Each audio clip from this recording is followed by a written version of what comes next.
What's going on, guys? It's PoetQ. Today I'm going to give you 3 tips if you are a new artist on things that you should work on and things that you should be aware of, when you're starting out creating music.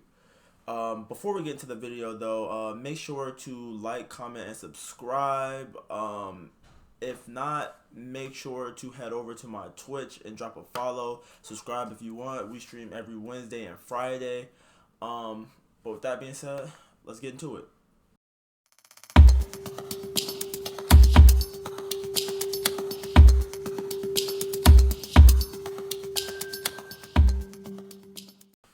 What's going on, guys? So tip number 1, this is the most important tip for artists who are just starting out. A lot of you don't really understand how important it is just because you might not be familiar with what it is that, let's just say, let's forget our consumers, like fans, for a minute, and let's just focus on corporations, right? Mixing and mastering is super important, because at the end of the day, that's your brand, like that's your brand that's on the line. So when people hear music, right, um if your voice, is too low, it's under the beat, or if it's not mixed correctly, like say you use auto tune, the words aren't even audible, like people notice these things. So one of the biggest and most important things is mixing and mastering your music. If you're just starting out, you should focus, and you're creating your own music, that should be the first thing that you fucking focus on, is mixing and mastering your music. Make sure that you're crafting your skill at it really well, and if you are putting your art in someone else's hands, make sure they are qualified. Make sure that they have those qualifications. Make sure that they're good at it. Make sure that they actually are taking their time out and not just hurrying through it to get to the next project or whatever the case may be. Let's make sure that we're taking time out to really focus on your artistry, because at the end of the day, this is your sound, this is your art, and we want it to be as fine-tuned and polished as possible. So every Wednesday I hold a music event, right, where underground and independent artists send in their music, and we give them feedback and everything. And one of the big issues that I'm starting to know that's repetitive is that some of the mixing just simply isn't like it's not mixed well at all. And a lot of the time, some people even pay for this mixing and it still doesn't come out good. Or you're putting out this music and you're like, oh, like I know it's gonna be a hit, but like I hear it and I'm just like, yo, this sounds terrible in my headphones. It can sound great on my speaker, but like if it sounds trash in the headphones, or bad in the car, you want to make sure that your music is mixed to perfection. You want to make sure that your music is mixed to where it's audible in any selection that I choose. Whether it be via car, via phone, via headset, via speakers, whatever the case may be. You don't want it just to sound good on the speakers that are in front of you, which is why they tell you that whenever you're mixing music, you should use crappy headphones, just so you can kind of like, if you can make the quality sound good on crappy headphones, you can make the quality sound good on anything. So that's one of the bigger things that I wanted to go over in this video. Is just a matter of letting you guys know, before we talk about anything in music, the biggest thing is mixing and mastering.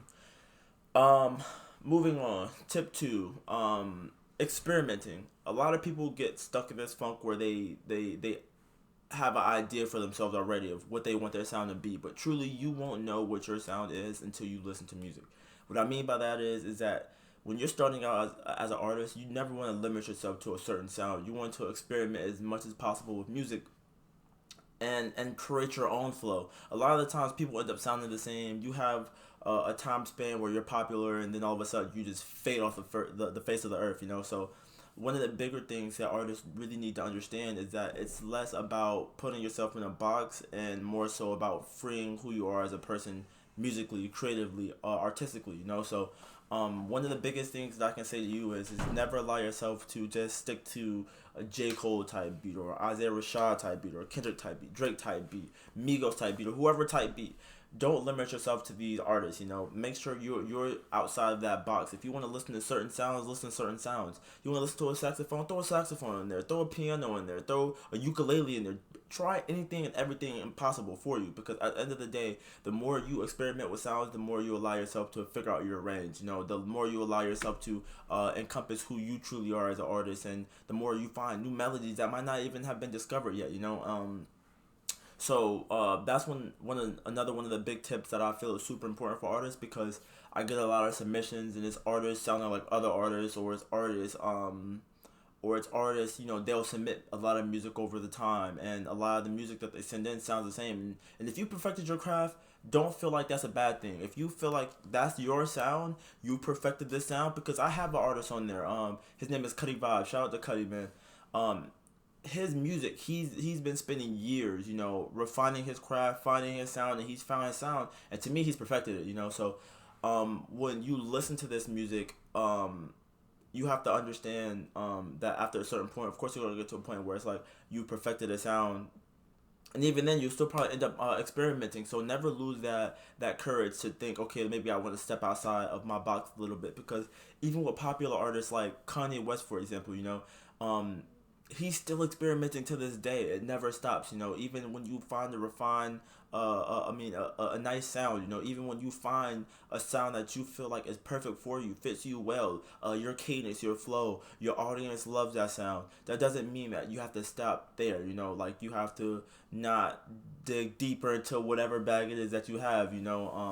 And I feel like that's what's most important. I mean, at the end of the day, once you build that fan base, it doesn't really matter. But for you starting out right now, you don't want to limit yourself to a certain amount of music. You don't want to limit yourself, because at the end of the day, it's endless possibilities. The possibilities are endless for you, as long as you don't put yourself in a simple box.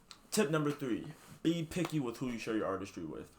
I know that sounds kind of cliche, like, oh no, I'm just starting out, I want to collab with everybody. No, you don't.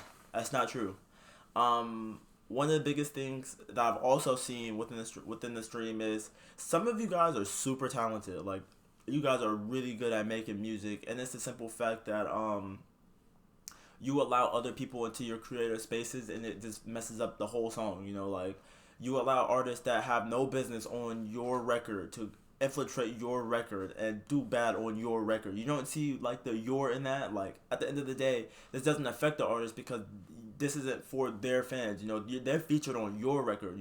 So for me, it's a matter of, and not even just featuring artists on your record, but also featuring on other artists' record. There was a time where artists asked me to do a song, and I put a verse on it. It never got out because I never sent it back. But after like really considering it and like talking to my producer, I was like, why would I do this? Like, this is horrible. Like, this is legit bad. Like, this is a bad song, and I don't want my name attached to this. You have to be careful with what spaces you allow your name, your artistry to be in, because at the end of the day, some people might take advantage of your artistry. But not just a matter of taking advantage of your artistry, but it's a matter of when fans see that and they see that bad song, your name attached to it, even if they don't get to your verse, if they associate that bad with your name, it can potentially mess up future fans. Like, why would you wanna mess up something with future fans based off someone else's artistry, even if you did the best that you could, and not just that, but also another thing about that is that if someone is bad on your song, it can take away from the replay value, like, for instance, we all heard that one Birdman verse on the song where we were like, I really could have did without that Birdman verse. And every time you skip his verse, and it gets to a point where it's like, bro, there's a million other songs where I can not have to worry about skipping a verse, so I won't play this again. So you just want to be careful with that. And not only that, but artists, I cannot stress this enough.